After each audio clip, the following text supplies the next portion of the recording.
Chapter 11. The Hour of the Wolfenstein. There was no sign of the Wolfenstein, while I circled the base and attacked them from different sides to throw them off. I even saw a Nazi commander betray his own men to their fate against me, and he didn't even try to help them, even when they screamed his name while I thrashed them against the door. It wasn't before long that I figured out why their commander left his own men to die against me. He activated the mist system that sprays the lightly glowing mist everywhere. I'm guessing with his final act of desperation, he's trying to give his Nazi Wolfenstein a better chance of winning. Clever Nazi. I think I'll kill him slow. I ripped apart the wires controlling the door lock.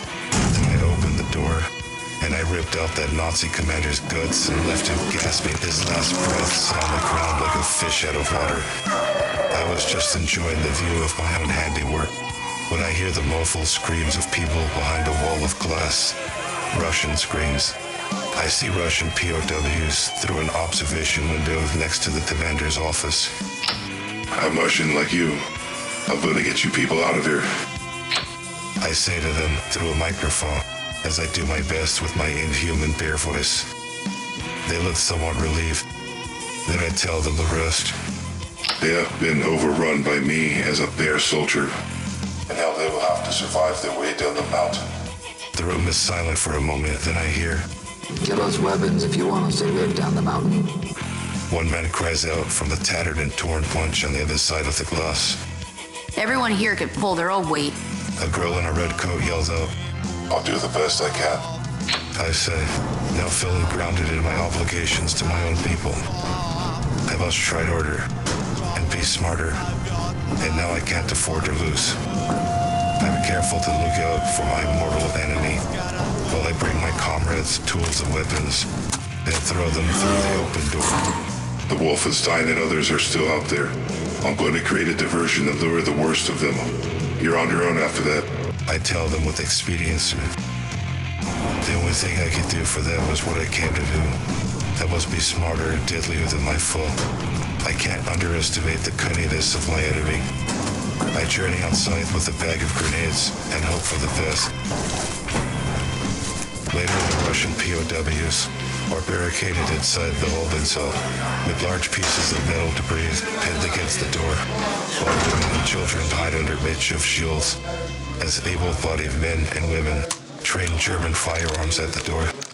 Someone amongst the POWs spots a large silhouette of a Wolfenstein next to the commander's office, separated by a bullet-resistant glass partition. The speakers for the microphone are turned on, and tapping is heard. Then it speaks. Good evening, my people. This is the one you fear speaking. Dr. Wolfenstein says, in their raspy female wolf voice. The one who did this see you will return. You should spend your time as a German should in Russia. Run and hide, Wolfenstein. Run and hide. An elderly Russian POW says back. How will I go full German and fill that room full of gas? We'll just leave. A Russian woman says, prompting others to chuckle at their enemy's expense. Then a siren goes off and breakthrough explosive bolts are heard. At the main entrance, explosive bolts are detonated in sequence, allowing experimental undead soldiers to emerge from their folding tanks and wander through the holes filled with glowing mist that's used to attract their attention. Back at the POW holding cell, their enemy taunts back. You can all die here like rats, but one of you could volunteer to step into this booth and lure out your dog. I'll give you 1 minute before I pump the room full of chlorine gas. Oh no. The elderly man says reluctantly. Take me. I'll go. Send that girl onto the metal shield by the wall. The one in the red coat with the mouth. Where you take your chances outside. The girl stands up and frees herself from an adult woman's grasp. Then she waves off armed men and make moves to stop her. We'll all have to pull our own weight.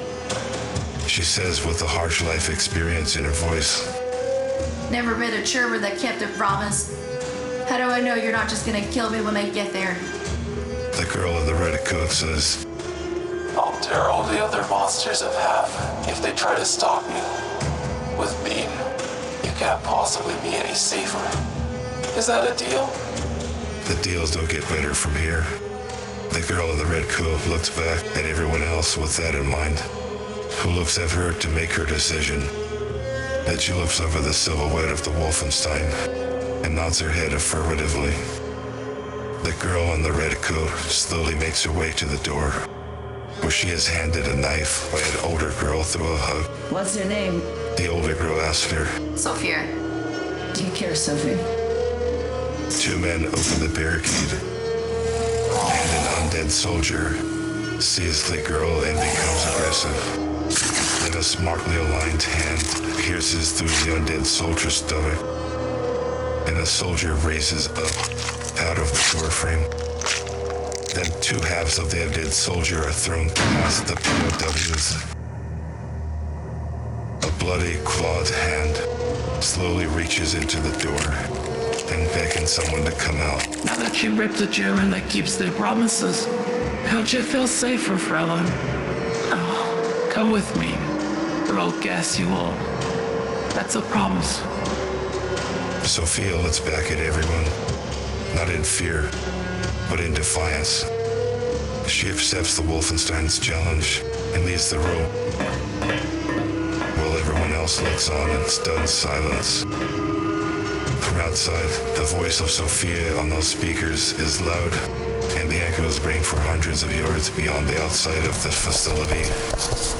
Bearman, I am one of the POWs you've met. Now the hour of the wolf was done. Time for you to come back. She said she'll use chlorine gas on the ones inside the molded cell. But after that, she says she'll tear out like cats and eat them in front of you.